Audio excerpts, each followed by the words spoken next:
Hello, everybody. Joshua Hayes at BigWaveTrading.com. We ended the week on basically a consolidation day. But that being said, you can see that the SPY was barely down today, right? The QQQ, a little bit more, but it was still less than 1% down. And look at volume, way below average, way below average. DIA, slightly up. IWM, slightly up. A little bit of reversal tails, right? But pretty much a go nowhere day. Then my question is, why did the VIX rise 10%? So, as we head into next week, the impressive strength in the market in a very seasonally weak month of September, especially the last September 20th through September 26th, being some of the worst market returns for the S&P 500 going back to 1950, and since 1998 the SPY, since the 20th until the end of the month, each and every day just gets uglier and uglier and uglier. And I believe there's probably only one more day of September left on Monday. And then on Tuesday, I do believe we're back to October 1st. So it's extremely impressive that we just got through this month with the strength that we just saw. And I think that bodes well for quarter four. However, I've been saying the algorithms like to just mess with everyone. So we expected weak seasonality during the end of September. We didn't get it. The algorithms did the exact opposite of what we thought they were going to do. Now that we're through September and everybody thinks that we're just, going to be fine heading into the seasonally bullish period, which actually doesn't start to the third week of October, and that October has a history of crashes. I definitely do not think it's going to happen this month, but October could be weak and choppy. And I do believe that that slight VIX spike today is indicative of a market that's a little tired here, that probably spent most of its energy trying to stay up during the seasonally weak period of September. So it won't be surprising to me whatsoever if we see a weak October. That being said, yesterday from our weekly squeeze scan, we put on two new trades in stocks that are starting to build handles.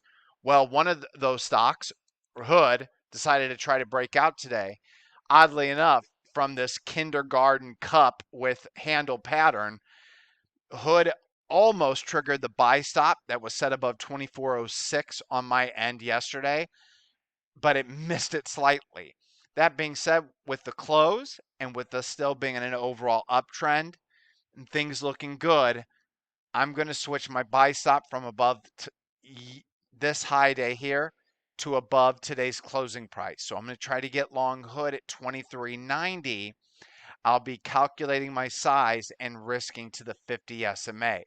Now, if we weren't extended, if we were past the third week of October, already had a market pullback, and then after a pullback, this happened and this relative strength line was already in a new high, I'd probably calculate my size from this low and risk to the 50 SMA.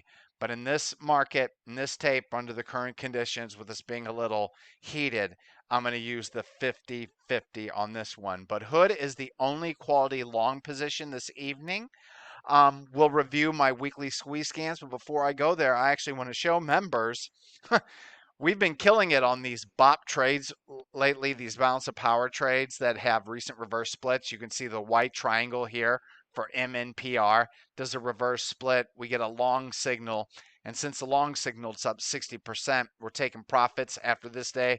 Sold some at the market. After this day, selling some more at the market. I'm going to be selling more at the market yesterday, and now my final stop on this position will be below this low. But MNPR with this reverse split, everything we've been touching has been working. Now, if you don't remember, we tried ZEO with a liquidity trap day on the 20th, but the one difference between this one, which failed on this day, no reverse split. Do you see a yellow triangle in this chart?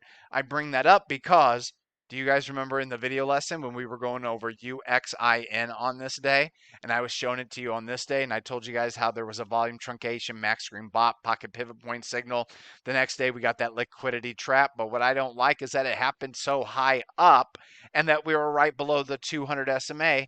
And on the video lesson, I told everybody, and it's not a recent reverse split. Well, if I would have just been a little bit more careful, I could have seen, oh, it's clearly a recent reverse split. So it's just a liquidity trap on a recent reverse split name. It's good to get long above 253, and in 2 days, whoopsie daisy. So I want to show you this because this evening I have two new speculative long positions from my balance of power, volume, max green bop, volume truncation scans. I got two trade ideas similar to UXIM. Maybe they will act like UXIM. Maybe they will act like ZEO. I don't know. But I just wanted to show you that that's kind of funny because on this day, we passed on it basically because 200 SMA is right there. But the biggest problem was no reverse split whenever I was reviewing this chart. So funny, but I just want to show you guys how well they're still working. This is why I'm going to keep on taking these trades. Now, moving on to the weekly squeeze scan right here. Let's look at it. These are daily. Now, it comes from these weekly charts in the weekly squeezes. The best charts are going to be in weekly squeezes, and they're going to basically maintain the 21 EMA during a long squeeze. They're not going to have a full candle below the 21 EMA like this one. Even Hood violating its 21 EMA, TSM the way it violated its 21 EMA. Compare those setups to NVIDIA back here. So that's kind of what we're really looking for, but I'll take any kind of setup, especially in this market because things are a little bit wider and loose. So let's go through them. NVIDIA, a long-term holding. We recently added this one back here as a swing. We're still in it, but I'm watching this one to hopefully get a little bit more to the right side, build me another cup. Will initiate a buy stop above the handle, high pivot level. Hood, we already see the kindergarten cup with handle pattern. We reviewed it, so we're good there. TSM in the long-term portfolio. So this one can move sideways. We want to set a buy stop right above this high of the day, but it's not ready yet. ZIM, nah, wedge to new highs. No setup there for me. Eli Lilly was starting to look like one yesterday, but with this rollover, we're going to let it reset back up. Oscar is the one that I have another buy stop on. Cup, handle forming. I have a buy stop above this high, but if this thing breaks the 21 EMA, I'll remove that buy stop. And there's one that I'm going to do that on tonight. So TMDX S needs more work. NTRA, this one's interesting me a lot. Kind of have a cup with handle, kind of an ascending base pattern. See if this one sets up. Not sure if it will or not. This one I really like. It's also based off the China stimulus play. SCCO is building a cup. Now I just need a handle to form from this cup. And I would love to set up, I would love a handle to form now, set a buy stop above this high. So I'm watching this one. YPF is the one that I called a buy stop on. Whenever it was doing here, it started to pull back on these 2 days, initiated a buy stop above the recent highs, almost got there. It is now basically, it went below the 21 EMA, but didn't violate this low. I have a pure violation of that low after today's session.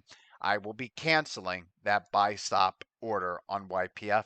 CG needs more work. Powell, 2V shape-ish, strong, nothing to do for me, but I would love to see this one possibly form a handle. ASPN, this is one of my favorite stocks in the stock market right now. Get a little bit higher, form a handle. This is definitely what I'm interested in. NTRS is kind of forming a handle, but isn't really quite the stock that I'm looking to get long, so no trade, no position there. MMYT is pulling back. DFS needs a little bit more work. This base is a little too sloppy for me. And ZLab is new on the scan. I already looked it up on Market Surge. It doesn't have a strong enough composite rating for me. So it looks like for now, the only new one is Oscar is going to remain. And that's it. I don't have any others, but those are the stocks in my scan, and PPBI has just made it, and I assume it must be doing something. Nope. I don't know. I didn't see this one in the scan earlier, but this is also not one that I would be looking to get long if there's a proper setup. But we're going to go and wrap the video lesson up there. Have a great rest of your weekend, everyone, and I'll see you back in the chat room on Monday. Aloha.